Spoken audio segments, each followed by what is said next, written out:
How much should I be paying myself from my S corp? There is no answer. So the reasonable comp is the question.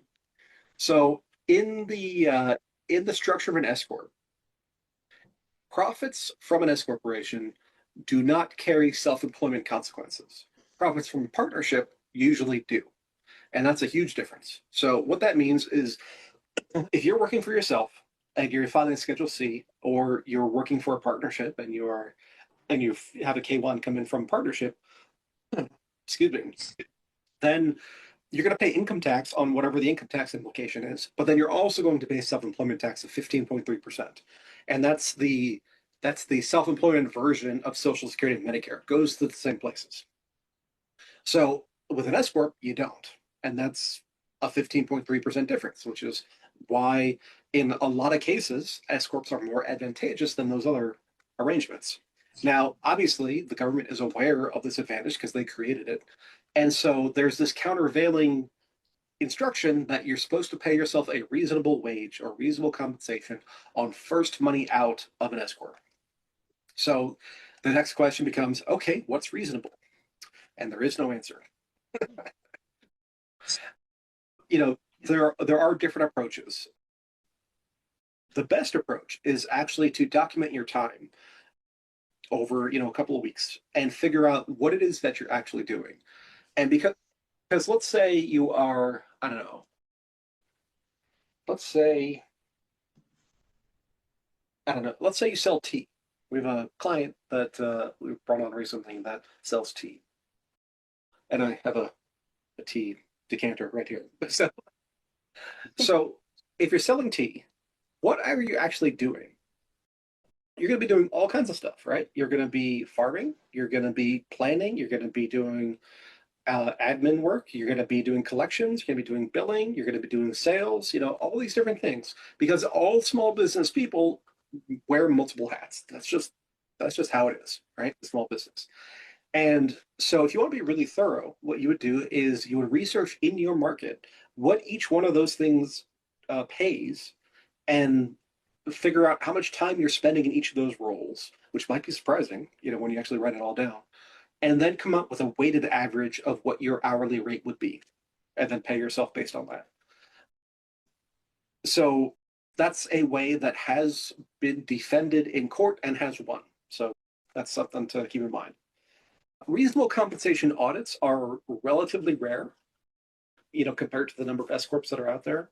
The last number that I saw, which was a couple of years ago now, there was about 15 or 16,000 reasonable compensation audits, and that's against 4 million S corps that are out there. So it's a small concern, but it is a concern, right? And you want to follow the rules accurately.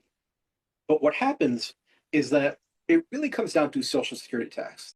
That's the main concern. The government wants to make sure you're paying your fair share of Social Security tax, because Social Security is broke.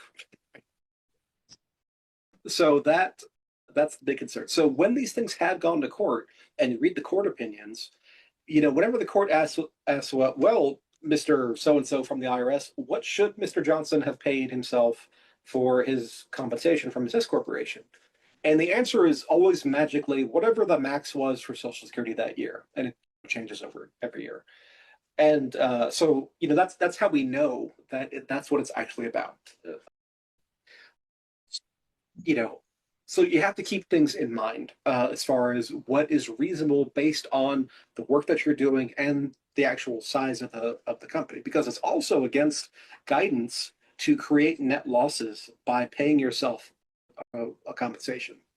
And this is getting more technical than you probably need, but I have seen cases where people drive themselves upside down because they think they're supposed to pay themselves and create a loss, which is not correct. You're supposed to actually defer and then accumulate over time. But again, I don't want to get lost in the weeds there. So the answer is there is no answer. You That's got the to figure, first, right? yeah, you got to figure out what reasonable is for your business. And I will tell you, there are a couple red flags. So, red flag number one is if you have a lot of profit and a very low round number of compensation. So, If the company makes 150 grand and you pay yourself 24,000, 2,000 a month, that's probably not right. You know, so like the most commonly audited reasonable compensations are 2,000 a month or 24 for the year, or 3,000 a month, 36,000 for a year, because there's almost no job will you actually get an exact dollar amount, in terms of your W-2. Even if you're on salary, there's adjustments for health insurance. Well, health insurance is another thing with S corps, but again, don't want to get lost in the weeds. And you contribute to your 401k, or there's all these different adjustments so that on your W-2 the number that you actually get is different than whatever your salary is. And you want to think about that. It's like you want to be paying yourself for the work that you do, just like you'd be paying anybody else. Now, granted, nobody else would work for you, because that's why you're that's why you're in business for yourself, because nobody would work for you and you wouldn't work for anybody. But if we play pretend and we say, okay, look, we hired out for 30 minutes a week and this person for 2 hours a week, or what would all those things really cost? And that's how you can determine what your reasonable compensation is. And I have heard speakers at IRS events say that in this case or that case, the reasonable compensation should be the full thing. My position is that is never the case, because if that is true, then the business doesn't exist. And the business should have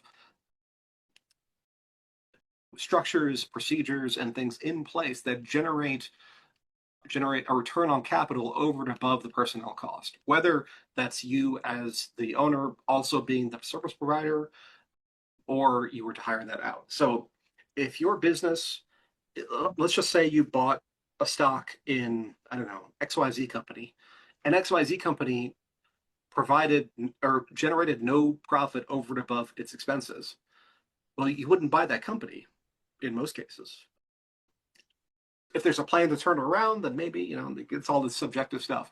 But by and large, a company's share value is generated through its net earnings or net profits over time. And there's different models, and you can discount that into the future and whatever. But so every business, regardless of size, should be generating profit on the capital allocation of that business. And that applies to you, that applies to me, that applies to every business. And so it should never be the case that the owner's compensation consumes the entirety. So I know that's a little bit technical. There's a lot of technical stuff today, but that's just my opinion on business financing, basically. Okay, I know we got to cut it short today because you guys have to run.